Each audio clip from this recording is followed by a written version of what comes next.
anna Muhammadar Rasulullah. Allahumma sholli ala Muhammad wa ala ali Muhammad. Rabbi shrah li sadri wa yassir li amri wahlul 'uqdatam min lisani yafqahu qawli. Amma ba'd. Alhamdulillah, ibu-ibu yang dirahmati Allah, Mbak Dini dan kawan-kawan, Mbak Jovita Devi dan kawan-kawan, alhamdulillah, terima kasih undangannya, karena ini adalah rezeki kita semua bisa berjumpa, berkenalan, bersilaukhuwah dalam keadaan sehat dan tidak kurang suatu apapun. Puji syukur tentu saja hanya kita haturkan, the one and only, hanya kepada Allah Subhanahu wa Ta'ala, pencipta alam semesta, kehidupan dan manusia. Karena hanya Allah yang bisa memampukan kita untuk kita bisa melangkah ke thalabul ilmi, ibu-ibu sekalian. Kita bayangkan kalau hari ini ada yang sakit, bahkan mungkin ada yang sudah berpulang, sudah habis jatah hidupnya di dunia, itu karena Allah sudah memanggil, tapi Allah belum memanggil kita. Maka rasa syukur yang tidak terhingga tentu saja hanya kepada Allah, yang kadang-kadang kita lupa nikmat kemudahan melangkahkan kaki ini nikmat. Walaupun ada usaha dari kita semua, bayangkan ya Bu, jam 8 kita ngaji dari pagi, sebelum subuh mungkin ibu-ibu sudah bangun, berjibaku dengan segala aktivitas rumah tangga, mengantar anak sekolah, mendorong diri, memotivasi. Padahal bisa-bisa aja pulang kembali ke rumah rebahan, itu bisa. Tapi ibu-ibu memilih untuk melangkahkan kaki ke forum ilmu. Ini usaha yang luar biasa, pilihan, tapi yang memberi kemudahan itu Allah Ta'ala, Allah semata. Maka alhamdulillah, alhamdulillah, alhamdulillah. Itu yang pertama-tama harus sering kita ucapkan kepada Allah atas nikmat hidup. Ini kan kesempatan untuk kita bisa beramal soleh, bisa menikmati dunia. Bayangkan kalau waktunya sudah habis ya Bu. Tadi pagi saya baca berita seorang petarung MMA, umur 18 tahun meninggal, orang luar negeri ya, Amerika. Tapi dia kerjanya tuh petarung, jadi kerjanya tuh atlet berantem. Alhamdulillah. Gak boleh ya sebetulnya di dalam Islam. Tapi yang jadi pelajaran, umur 18 tahun Allah sudah jemput, habis jatah hidupnya, tapi kita belum. Alhamdulillah. Maka kita wajib bersyukur kepada Allah.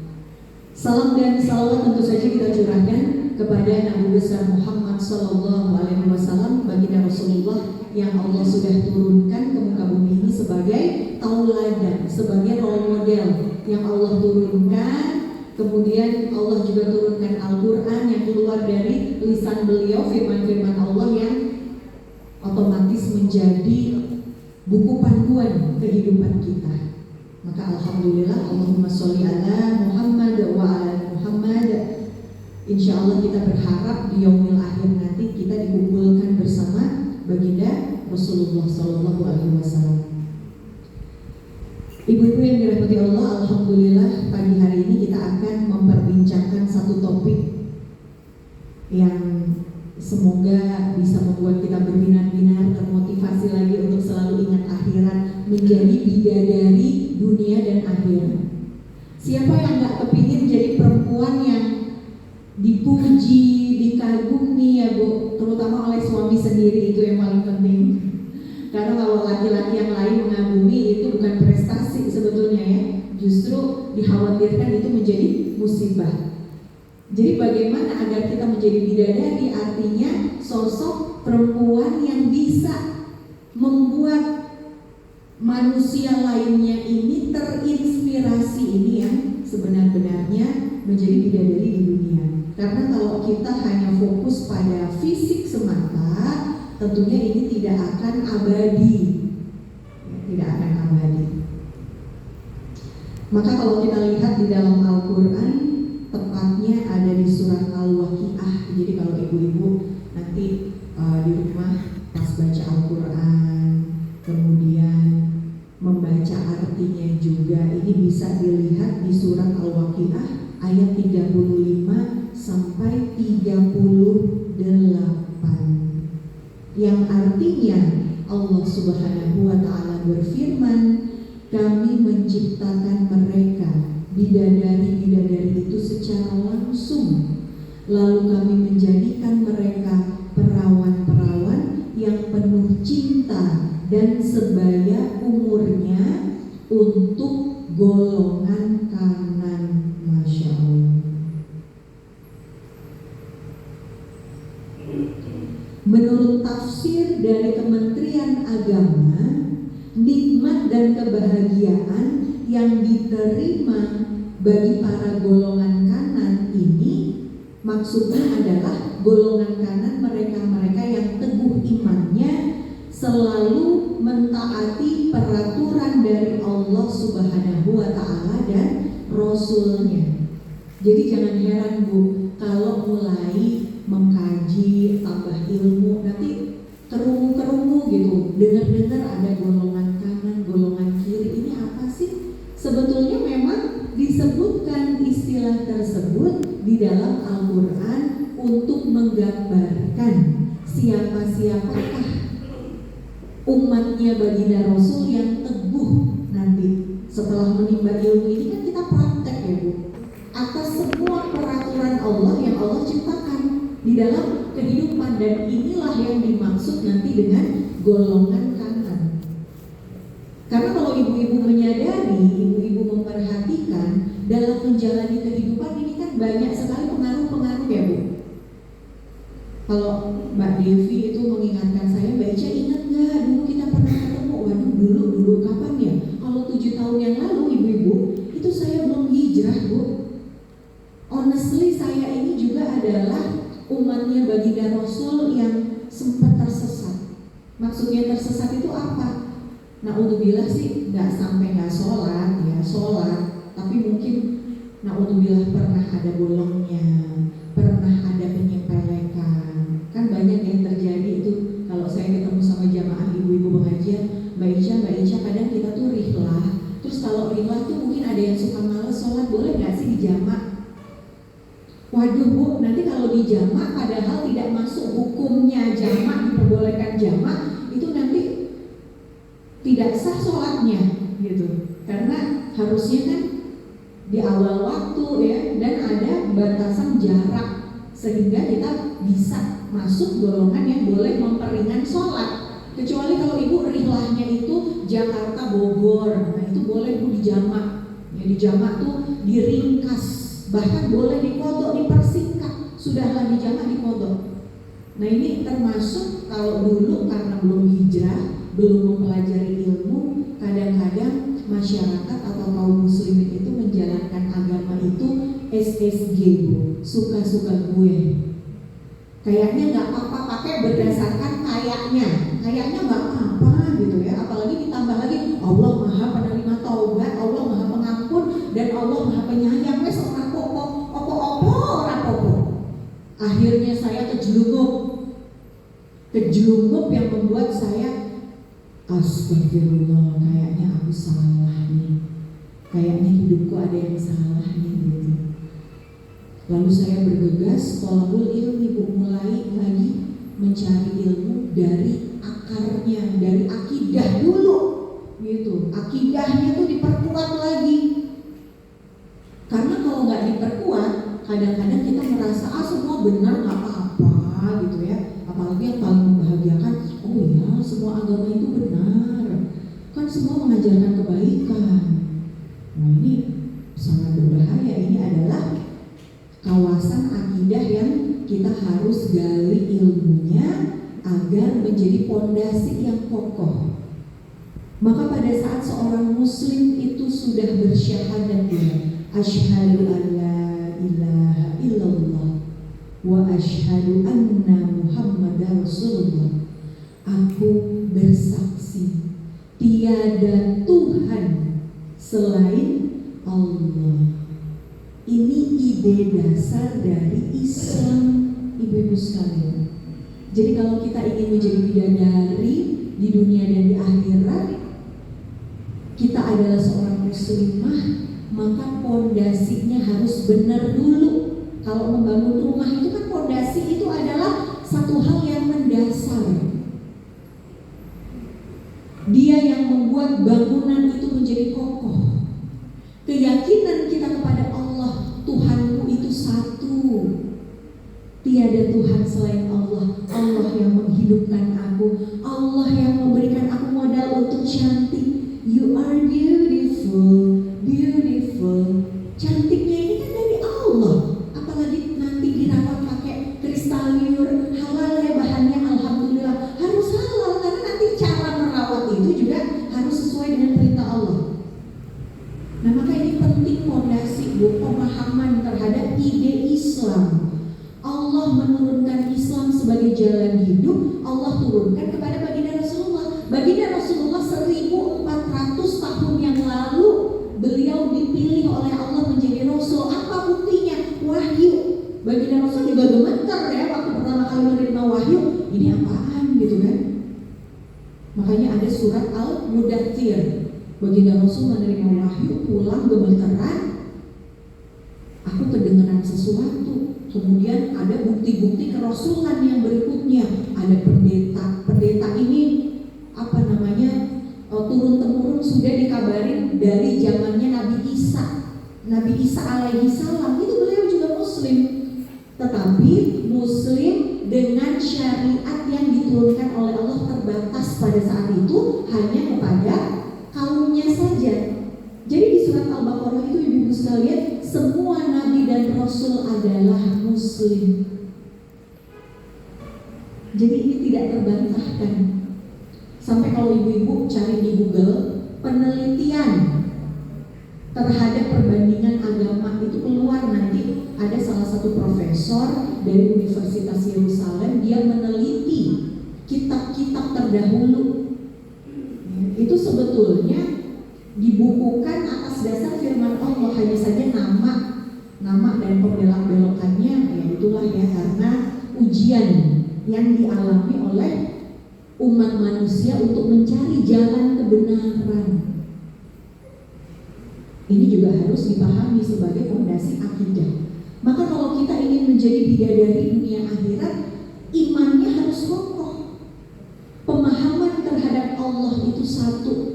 Qul huwallahu ahad, Allahus samad. Allah tempat kita bergantung. Jadi kalau mau cantik, ya minta dulu sama Allah, bukan ke Mbah Marijan, Mbah siapa gitu ya. Apalagi ada cewek-cewek pengen cantik, pengen dikagumi, dia pasang susuk di sini gitu ya.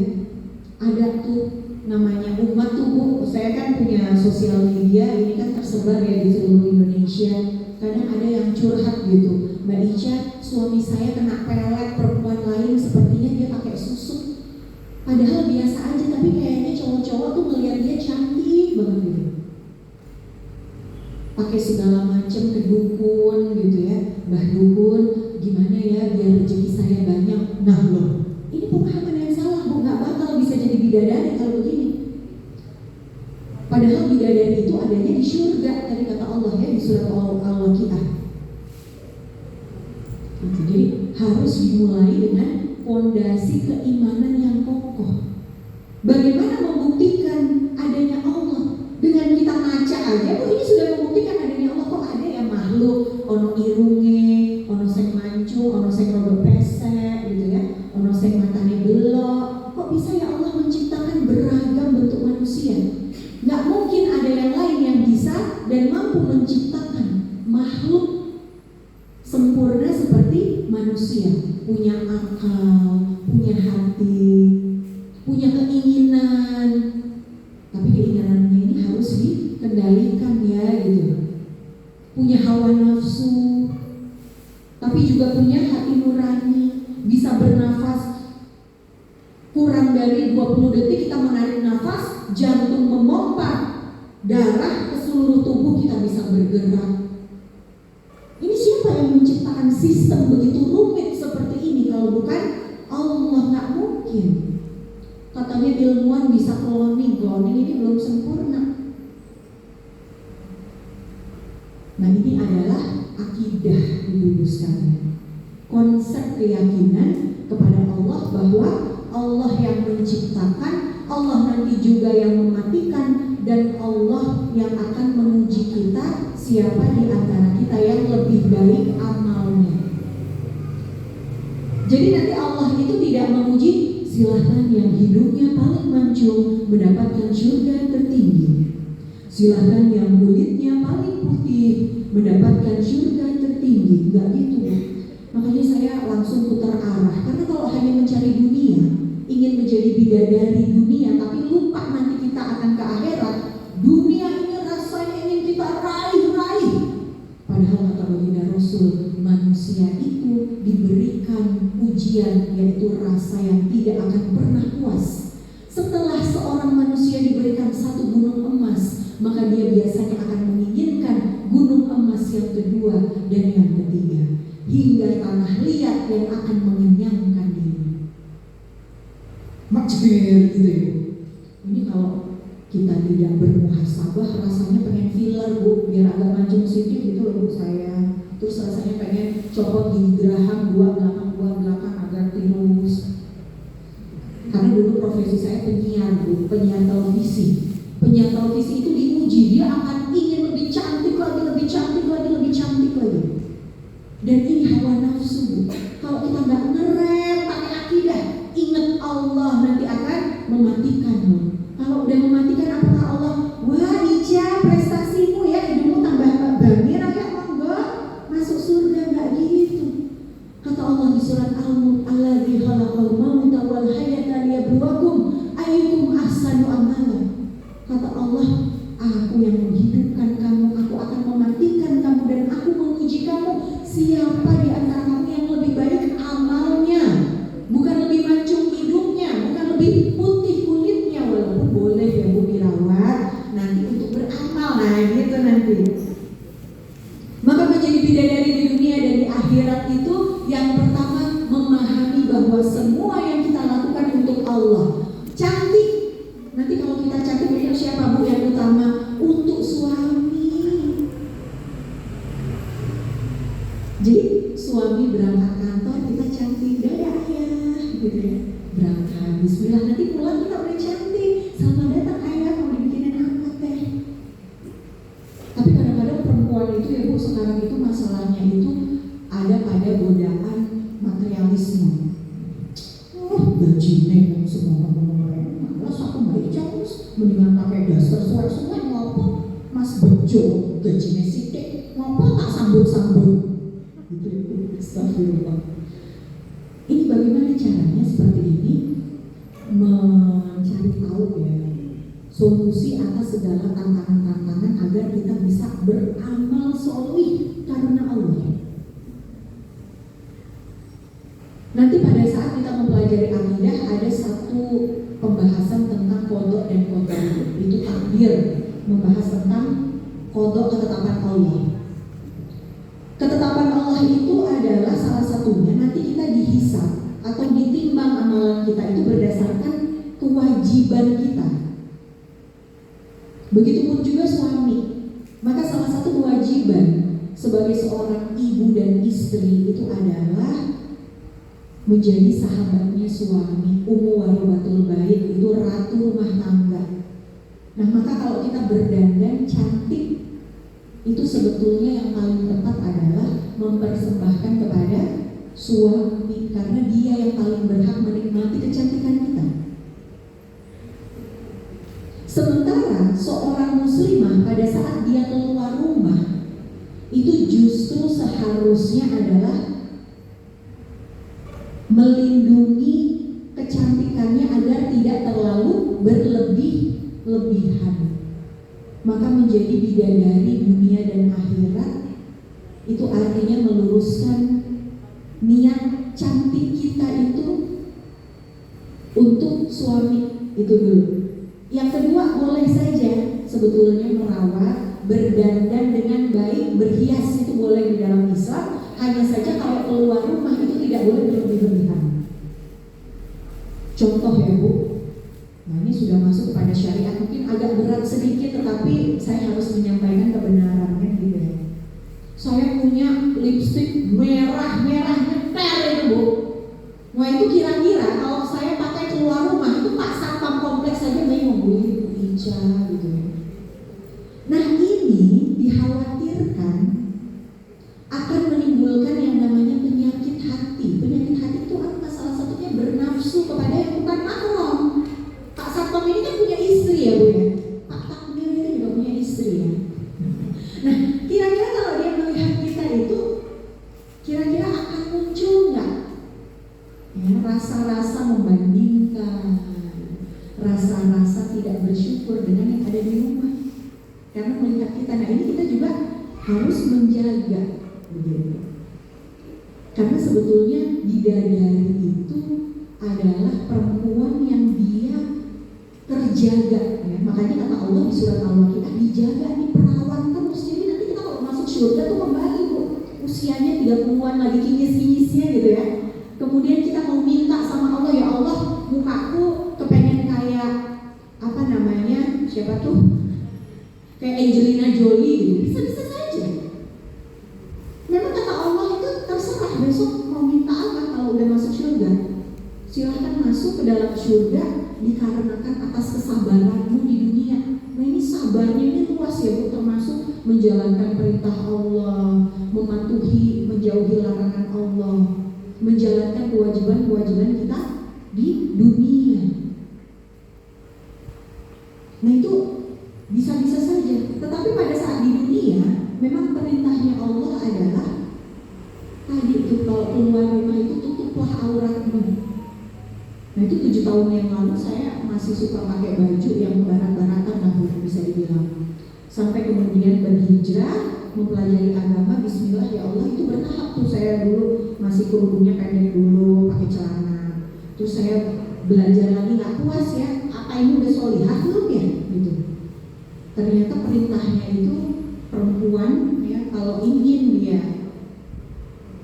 dapat pahala dari Allah, pakaiannya itu juga harus sesuai dengan Al-Quran dan Sunnah. Surat Al-Ahzab ayat 59 dan surat An-Nur ayat 31. Jadi kata baginda Rasulullah itu ada perempuan yang mereka itu tidak bisa mencium bau surga. Menciumnya saja tuh gak bisa Bu.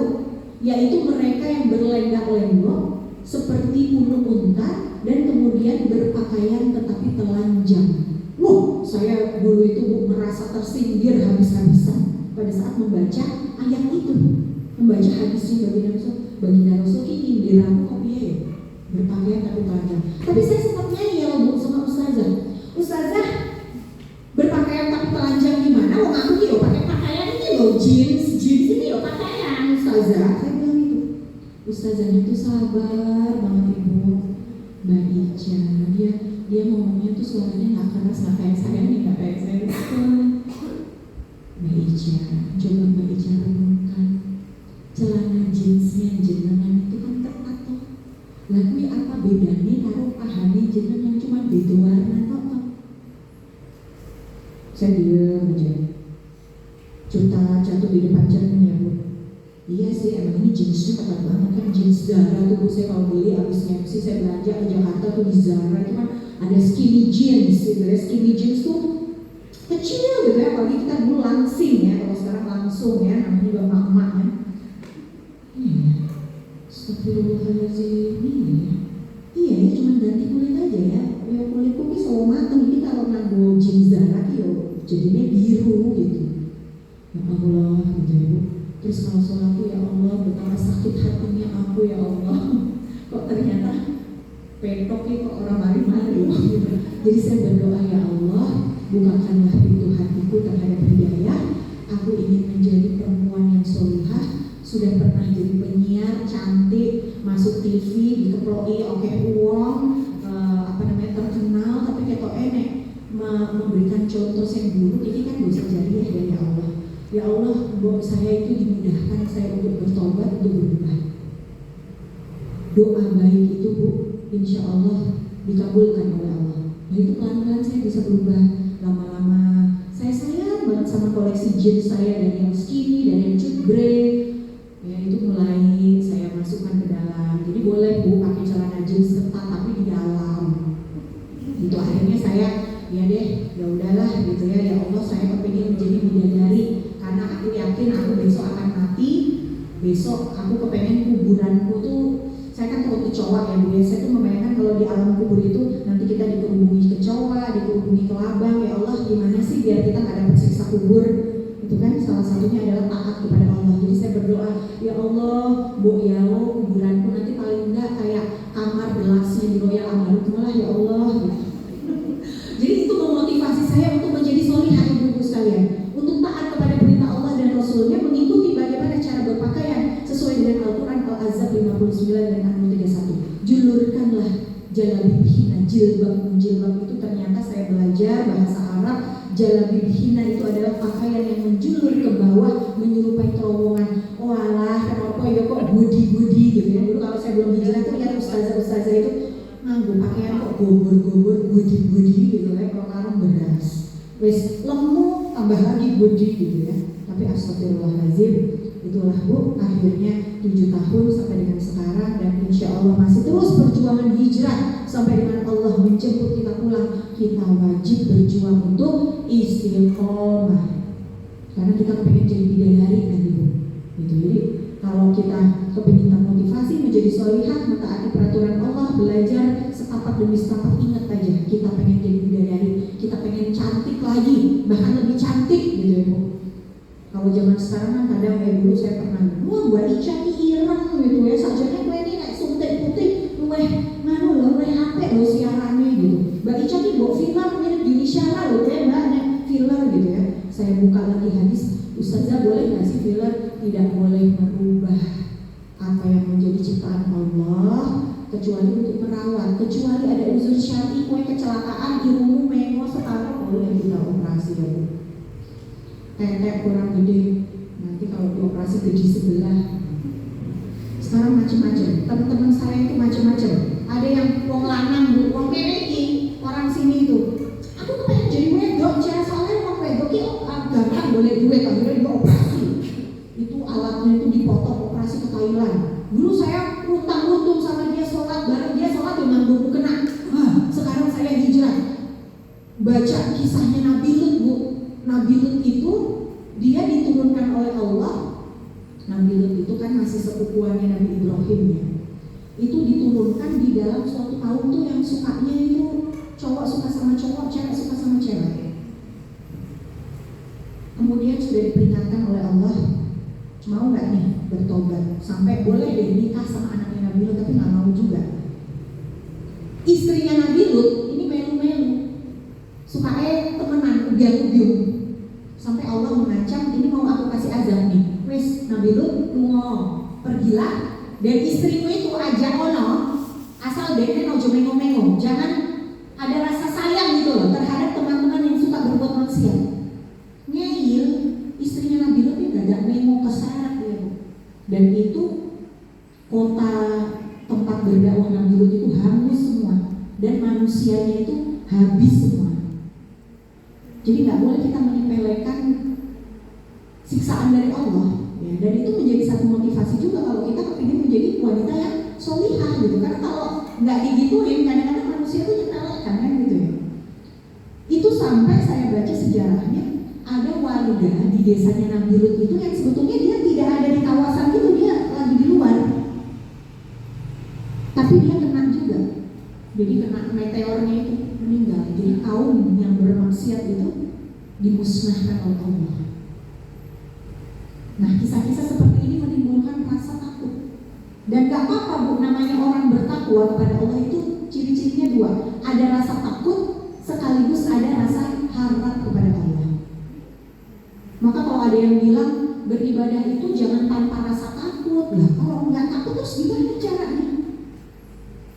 Jadi itu narasi-narasi yang saya dapatkan dulu yang ternyata membuat kaum muslimin itu tersesat ya kalau menurut saya gitu. Kalau beribadah tuh ya memang harus ada rasa takut kena azab. Karena memang iya ada ayatnya di dalam Al-Quran bahwa Allah itu akan memusnahkan kebatilan dan Allah itu akan memenangkan orang-orang yang bertakwa. Maka kalau hidup itu penuh dengan kesulitan, hidup penuh dengan tantangan, boleh jadi kita harus merenung, kenapa ya? Kenapa hatiku terasa sempit? Kenapa kesulitan aku terasanya bertubi-tubi? Kenapa Allah nggak kayak memudahkan? Apakah ada yang salah dalam hidupku? Dan itu yang saya lakukan juga sekitar 7 tahun yang lalu. Maka ibu-ibu yang dirahmati Allah, yang pertama adalah menumbuhkan akidah, iman yang kuat kepada Allah, bahwa Allah yang akan menghidupkan kita. Nanti Allah yang pasti akan memberikan rezeki, bergantung hanya kepada Allah. Kalau kepengen cantik, ya Allah, berilah aku rasa percaya diri, gitu ya. Percaya bahwa aku itu cantik dengan apa adanya aku. Dan Engkau memperbolehkan aku berhias boleh, merawat boleh, dengan bahan-bahan yang halal, dengan tidak merubah ciptaan Allah, apalagi sampai meminta-minta kepada makhluk yang sebetulnya tidak punya kekuatan sedahsyat Allah. Zaman dulu ada tuh teman-teman saya gitu ya, misalnya, ayo ke skincare si Anu gitu. Itu katanya kalau di facial gitu ya, terus dikasih secari kertas suruh doa, tapi kita nggak ngerti ini apa ini gitu. Jangan-jangan susuk nih gitu, jangan-jangan jin penglaris gitu kan. Karena ada yang khawatir, Mbak Ica kenapa ya aku nggak dapet jodoh-jodoh gitu. Akhirnya dia lari ke tempat-tempat seperti itu. Nah ini sangat mengganggu akidah, namanya syirik. Syirik itu adalah salah satu dosa yang tidak akan diampuni oleh Allah. Maka memahami tujuan hidup manusia, wa ma khalaqtul jinna wal insa illa liya'budun. Tidaklah aku ciptakan jin dan manusia kecuali untuk beribadah kepada-Mu. Maka kalau kita berdandan, kita niatkan, ya Allah, aku ibadah kepada Allah untuk mempersembahkan kecantikanku kepada suami. Nah itu mulai berubah, Bu. Kalau dulu saya tuh senang banget sama daster, robek-robek, mambu meneh di rumah gitu ya. Jadi suami pulang tuh gitu ya. Padahal kita nggak tahu nih dia di kantor bisa jadi ketemu yang lebih cantik, yang bagaimana gitu ya. Nah ini salah satu ibadah juga kepada Allah untuk mempersembahkan kecantikan kita kepada suami. Kalau yang belum punya suami gimana? Ya harus banyak-banyak puasa, anak-anak muda nih ya biasanya. Karena nggak boleh pacaran. Pacaran tuh ibarat kata tidak menjaga diri lah begitu ya Bu. Jadi saya tuh kalau ketemu anak-anak muda perempuan, sabar sayang, sabar gitu ya, lebih baik menyendiri, menyibukkan diri dalam hal-hal yang positif, nunggu jodoh gitu ya, tidak usah berlebih-lebihan gitu dalam berdandan biar ditaksir orang, biar disukain orang. Tapi ternyata yang suka, yang naksir ini nggak solih gitu ya, karena matanya jelalatan kan gitu, jadi nggak tidak terseleksi. Tetapi kalau lelaki yang solih itu pasti suka perempuan yang juga solihah gitu. Jadi jangan semakin kamu pakai baju ketat, kamu berharap ada pangeran berkuda putih tampan menjemputmu gitu ya, dengan duit segepok jebulok utangnya akeh. Waduh gawat gitu ya. Maka saya bikin kelas juga self development untuk anak-anak muda gitu ya, agar mereka sukses nggak cuma dunia tapi juga akhirat, mampu menjaga dirinya, mampu menghormati dirinya, insya Allah menjadi bidadari dunia akhirat. Karena bidadari ini kan terjaga ya Bu ya, nggak bermudah-mudahan dia bergaul dengan laki-laki gitu. Karena kalau perempuan dia nggak paham, semakin banyak yang naksir, semakin banyak yang ngapelin, dia semakin bangga. Padahal bisa jadi semakin tidak terseleksi gitu kan. Nah maka kalau orang pacaran itu, sekarang saya punya 2 anak perempuan, 2 anak laki-laki. Bayangkan kita punya anak perempuan. Ini mohon maaf ya Bu, memang kita harus meluruskan pemahaman. Cara menumbuhkan rasa percaya diri kepada anak-anak perempuan kita bukan mendidik mereka untuk menjadi model. Dari kecil sudah diajarin pakai rok mini, paha dipompe depan aja 5.000 sepotong itu 7.000. Paha anak-anak kita ajarin dibuka-buka. Walaupun ya saya mengalami ya waktu kecil itu nggak mudeng karena ibu tuh ya. Sekarang ibu udah banyak pengajian, ibu kita harus beristighfar bersama-sama ibu gitu saya bilang sama ibu saya gitu, karena saya tuh berbakat sejak kecil. Jadi saya menjadi penyanyi anak-anak itu sejak umur 4 tahun. Saya itu pakai rok mini gitu ya Bu ya, pakai sepatu boot kan tipel-tipel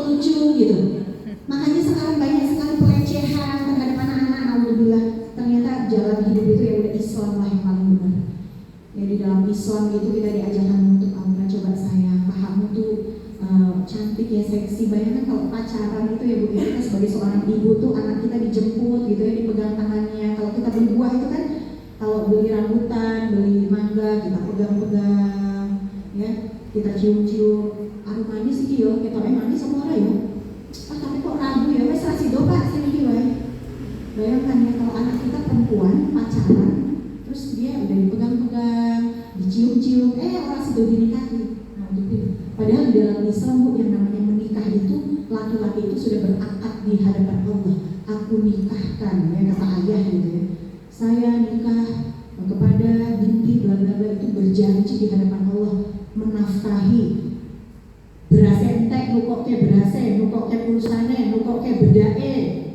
Tapi kalau pacaran ya Bu ya, beliin listrik kagak, beliin pulsa kagak, lu pegang-pegang, lu cium-cium seenaknya, di nikah belum ya kan Bu? Nah, saya ngajarin anak saya nih, yang remaja sejak sekarang kan anak saya 13 tahun, gak kayak saya, ini kan saya hitam ya, anak saya putih.